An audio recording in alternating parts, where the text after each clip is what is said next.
Hello，大家好，我專業電商助理莊東章。如果對呢個樓盤有興趣，就歡迎影片下低撳翻頭像側邊嘅 WhatsApp 或電話仔直接查詢啦。今日大家介紹嘅係新城4期一個低層嘅3房海景單位，實面積有618尺。我哋一齊睇嘅單位，從單位大門入嚟一個直接地嘅玄關位置，左手邊就可以放啲薄身鞋櫃。業主將原本嘅廚房做咗個開放廚設計。廚房有一組曲尺形嘅大型櫥櫃，有擺放雪櫃、洗衣機焗爐等等嘅位置，亦有充足嘅儲物空間同煮食平台。完工之後就會見到個環室型設計嘅客飯廳，長度達到17尺，飯廳有對流窗，客廳有大面積嘅窗台位置，所以採光度都相當足夠。先睇睇飯廳部分，飯廳闊度就有6尺半，右手邊嘅牆身就長達7尺半，設有對流窗，平時放張餐台。5、6個人食飯就相當夠用，靠牆呢邊仲可以放啲飾物架或者儲物櫃等等。客廳位置同樣闊落實用，闊度達到10尺。左手邊可以放個大型電視櫃，右手邊就可以放張3、4人嘅大梳化。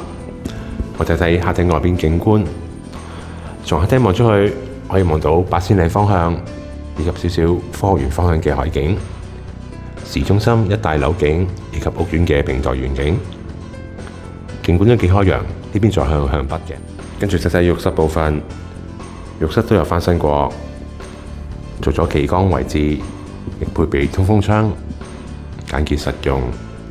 再睇第一間客房，客房以長方形設計，長度有7尺半，闊度就有6尺半，同樣有個窗台位置。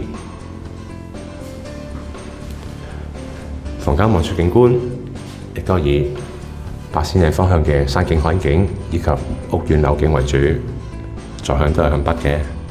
跟住睇睇第二間客房，第二間客房更加寬敞，長度達到10尺，闊度亦都有7尺，有個相當闊嘅窗台位置，業主利用嚟放床以及一個大型衣櫃。望出嚟景觀，亦都係以八仙嶺方向山景海景以及市中心一帶嘅樓景為主，坐向都係向北嘅。最後你睇埋主人房，主人房亦都相當闊落，有個全窗台位置，長度達到10尺，闊度又有8尺，亦都利用咗窗台位嚟放床以及一啲儲物櫃。呢邊望出景觀，就以市中心一帶樓景、鄰近公園以及少少科學園方向嘅海景為主嘅。